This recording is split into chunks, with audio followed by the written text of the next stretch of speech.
How is the artillery, in complete darkness, able to detect and destroy this enemy target?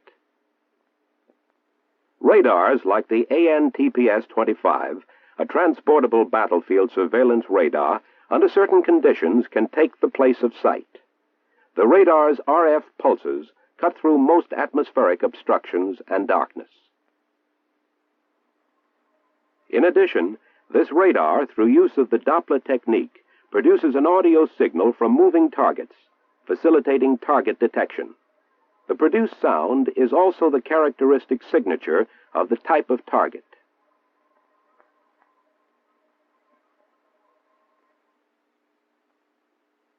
Let's look at the equipment of the TPS-25. This is the radar shelter. Certain components for emplacing the antenna have been removed. This is the antenna assembly. The protective plastic dome encloses the radar antenna.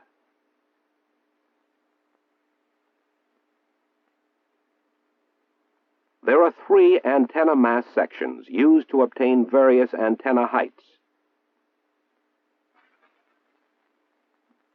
This is the receiver transmitter. It also serves as the pedestal for the antenna assembly. This is the modulator. It furnishes high voltage pulses to the transmitter.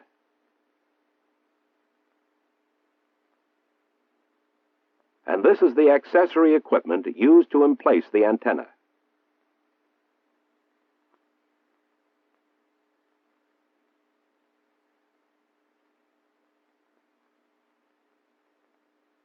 Power is supplied by a PU-450G generator. This generator provides 115 volts, 400 cycles, single-phase AC power. The fuel mixture for this 2-cycle engine is 1 pint of oil to each gallon of gasoline. 8 fillings of the fuel tank cap are equal to 1 pint. 2 generators are issued with each radar set. Only one is used for operation, and the other serves as a spare. Inside the shelter are the remaining major components of the radar set. These are the power supply, which provides the AC and DC voltages used throughout the radar. The coordinator. It contains the servo amplifier circuits.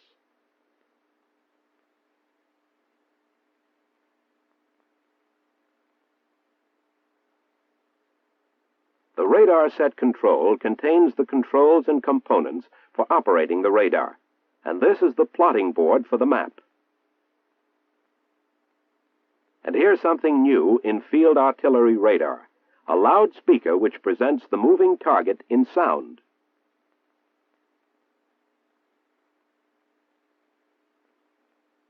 The operator waits until the antenna is completely erected before energizing the radar.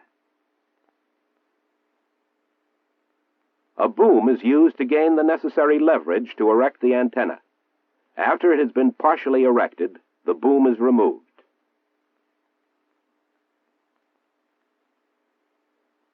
The antenna can be employed in 2 ways.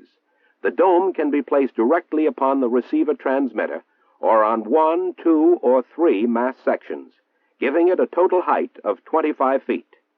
The additional height is important when the antenna must clear ground obstructions. The antenna must always have line of sight to the target area.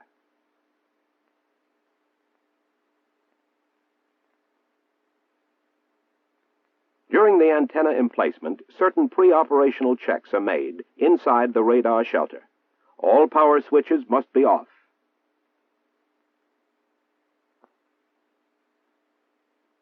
Next check will be at the power supply. Switch is off.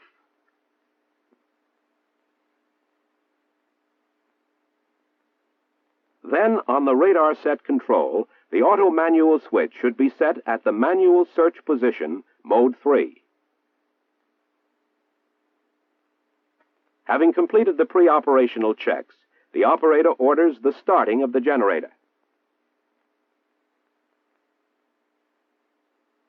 Since the antenna is completely erected and all cables are hooked up, the set may be energized.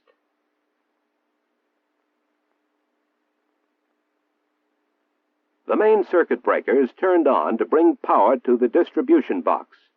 The radar circuit breaker is switched on, bringing power into the power supply unit. Then the power switch is turned on, energizing the radar set.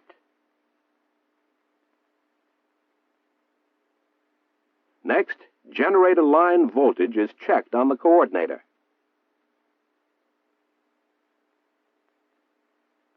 At the same time, out at the antenna, another operator checks the receiver transmitter for DC voltage indications.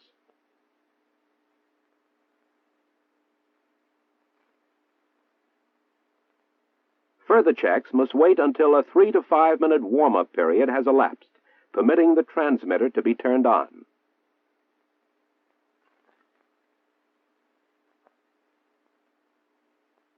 The radar controls are grouped into 3 general sections: azimuth, elevation, range. Directly above the radar set control is the plotting board. It has a movable arm with an indicator light.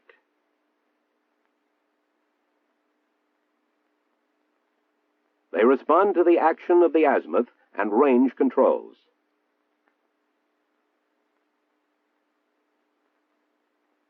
The small pencil light will shine through a battle map placed on the plotting board.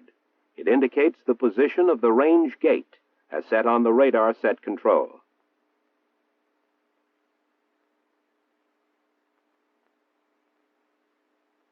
The azimuth handwheel also moves the antenna. Let's observe this action. The antenna can be turned in azimuth until it reaches a limit stop.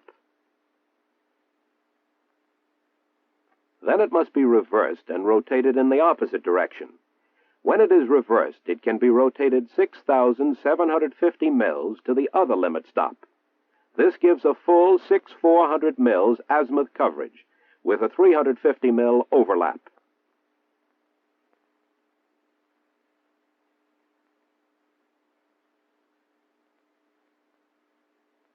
The radar, however, cannot scan automatically the full 6,750 mils in azimuth. The width of sector it can scan automatically is determined by the sector width control. The operator may select a sector of 360 or 540 mils.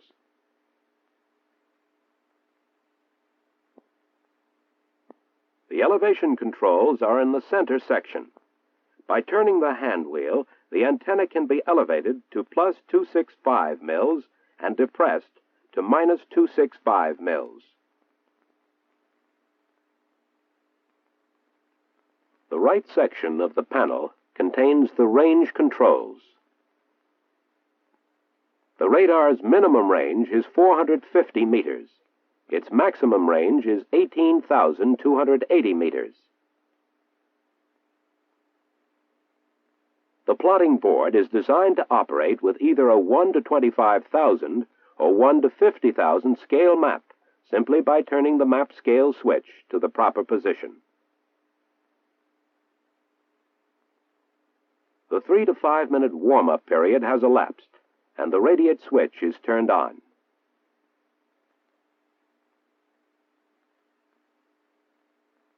The A scope has 4 controls: intensity, focus,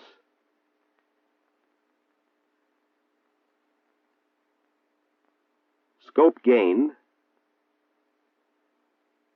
vertical positioning. The radar X and Y indicators present target location in either grid or Cartesian coordinates. There are 5 different modes of operation with the TPS-25 radar. Through use of a selector switch, any one of the 5 can be selected. The modes are automatic search, automatic range, manual search, manual track audio, manual track video. In the first mode of operation, automatic search, the radar beam is 72 mils vertically and 180 mils wide. The beam scans continuously in azimuth over an area either 360 or 540 mils wide, as selected by the operator. The range gate is 75 meters in depth.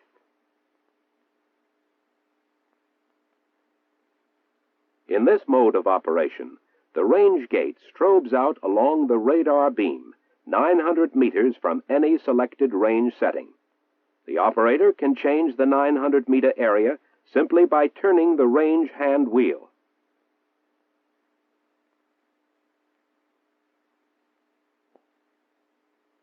The full action in the automatic search mode is the combined action of the automatic scanning in azimuth and strobing in range.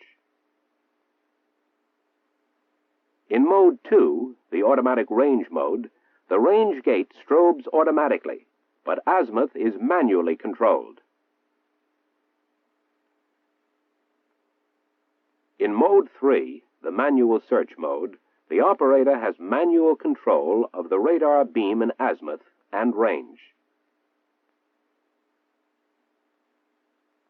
Throughout the first 3 modes, the radar beam is 180 mils wide. In Mode 4, manual track audio, the beam becomes 36 mils in width.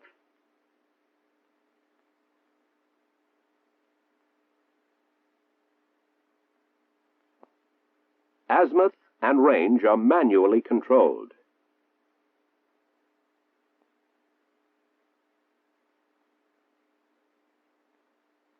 A pronounced change occurs to the scope presentation.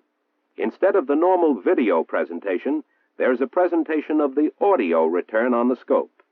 If the target is not gated, there will be no audio presentation. Great accuracy can be obtained in this mode.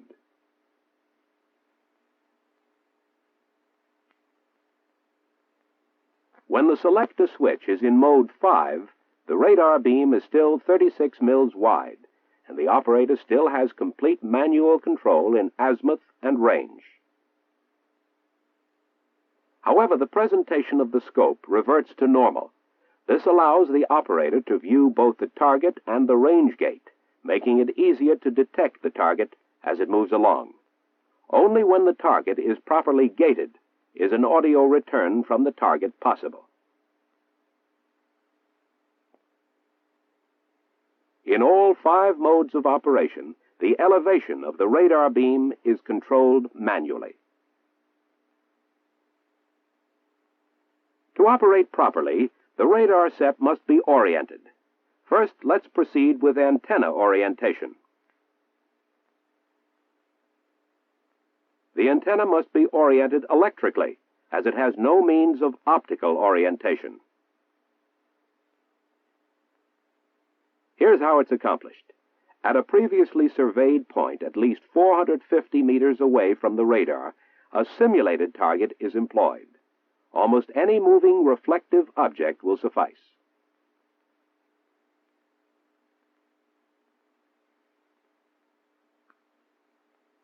Even an ordinary canteen will do if kept in motion. This particular device produces a steady, identifiable moving target return echo, enabling the operator easily to detect and accurately locate it for antenna orientation.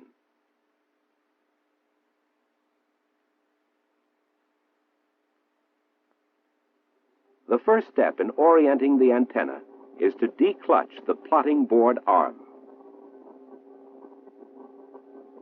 Set the radar at minimum range.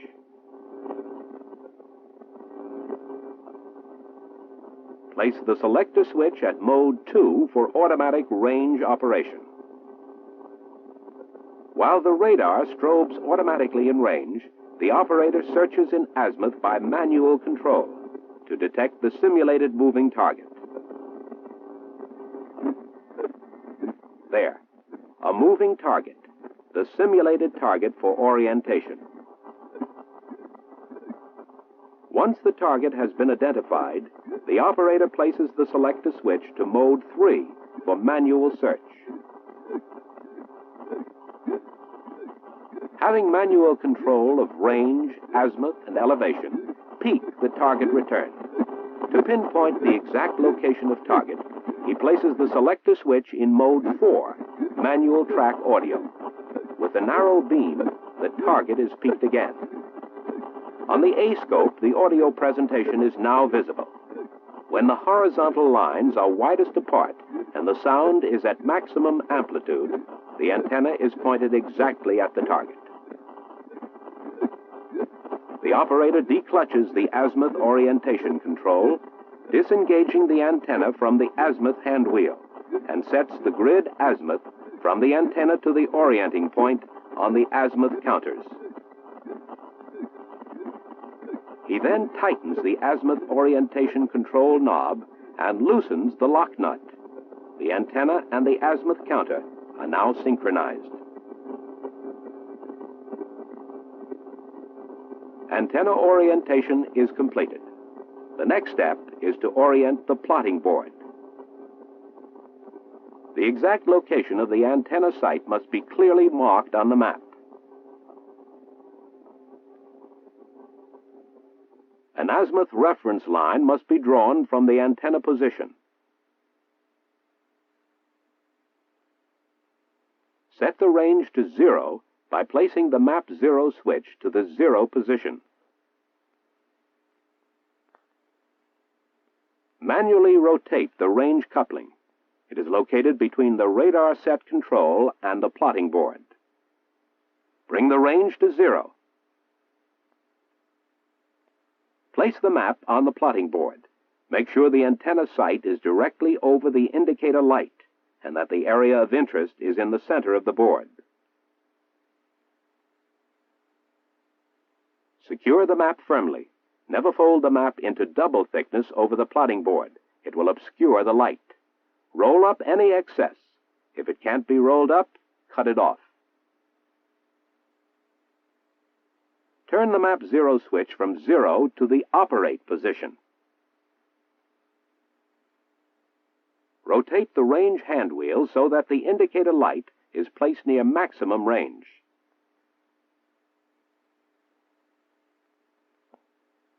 Set the azimuth counter to the azimuth of the reference line.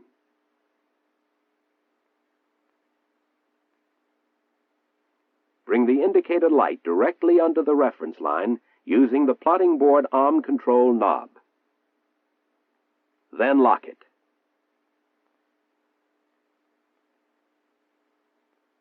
To check the setting, run the range in and out, carefully observing the path of the indicator light as it travels along the reference line. The map scale switch is set at the scale of the map being used. The map and the plotting board are ready for operation. The final step in orientation is placing the antenna coordinates into the radar.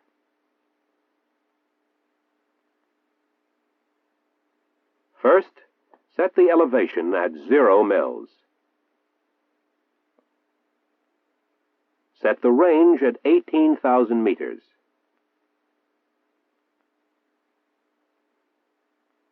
Disengage the X control knob.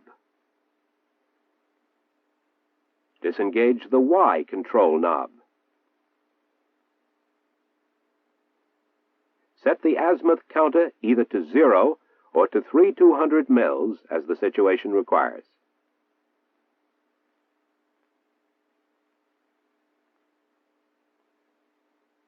To avoid surpassing the limit of the counters when using grid references, make the first digit 5 and carry the correction. Set 50850 on the X indicator and engage the control knob. Change the azimuth. Set it to either 1/600 or 4/800 mils as the situation requires. Using the grid reference data for the northing coordinate of the antenna, set the figure 59300 on the Y indicator. Engage the Y control knob.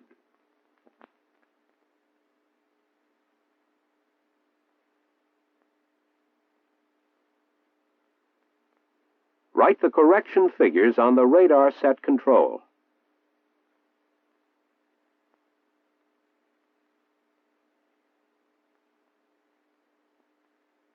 All steps in orientation have been completed. The radar and its crew are ready for action.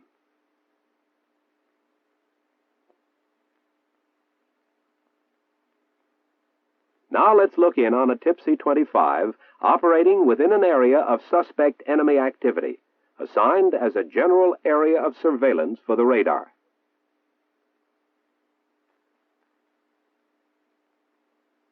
The enemy, being well behind his own lines and under cover of darkness, apparently sees no reason to be overly cautious. He is, of course, unaware that a radar is searching this very area. Inside the radar shelter, the operator has placed the radar in automatic search position.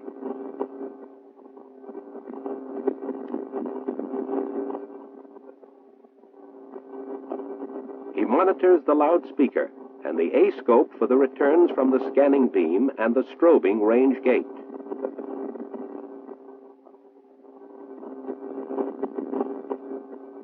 The radar is searching the general area, but has not yet picked up the walking man.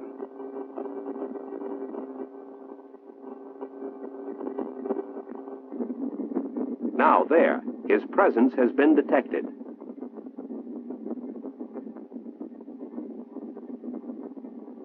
With the radar in the Mode 2 operation, the operator controls the azimuth manually. He locates the target in the center of the beam. Then to Mode 3, manual search, to position the range gate on the target.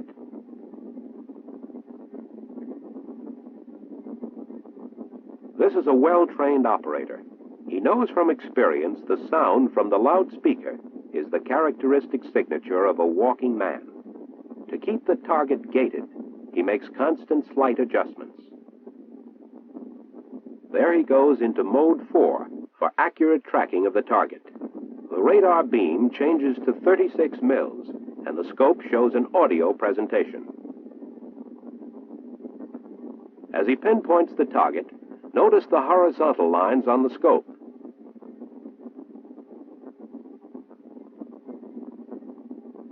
The A-scope and the loudspeaker help the operator track this target. The sound gave him the characteristic signature of a walking man.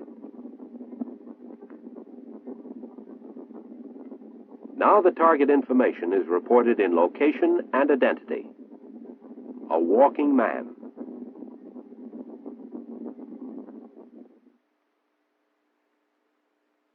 Here is another typical mission for ground surveillance radar: observation of a critical road junction. The exact location of the crossroads is known. The operator has its azimuth, range, and elevation. He must determine only the nature and movement of targets detected.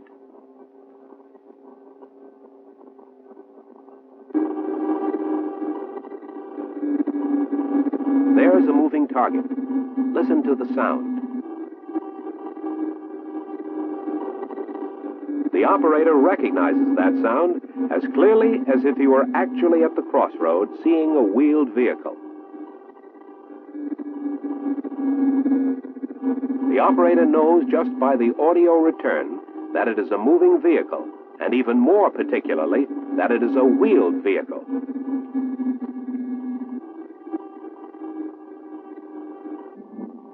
And that now it has stopped. He is also aware when it proceeds again.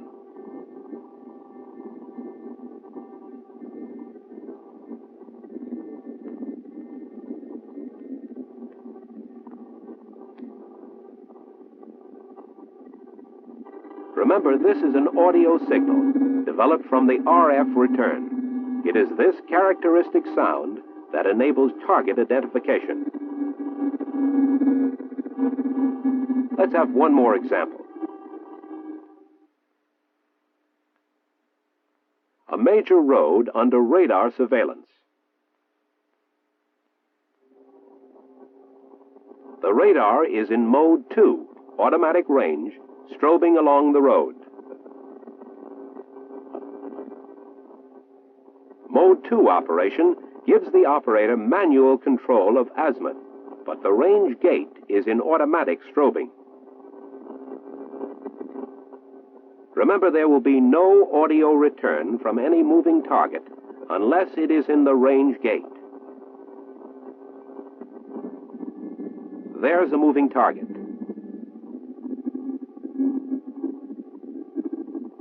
Another target. That sound doesn't seem to be from either a moving man or a moving wheeled vehicle.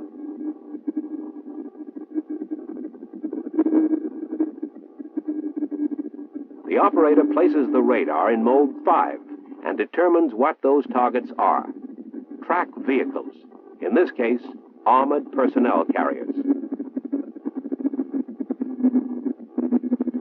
The operator tracks the vehicles along the highway.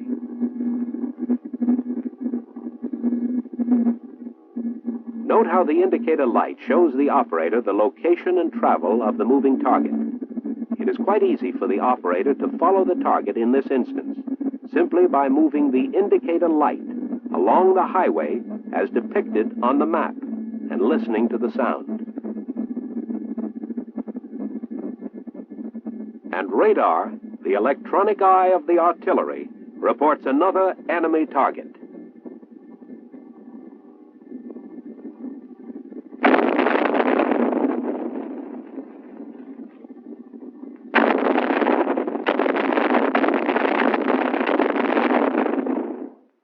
Many ground surveillance and target acquisition needs are fulfilled by the TPS-25 radar.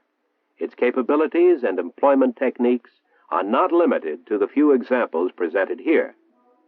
The AN-TPS-25 is a transportable battlefield surveillance radar for detecting moving ground targets.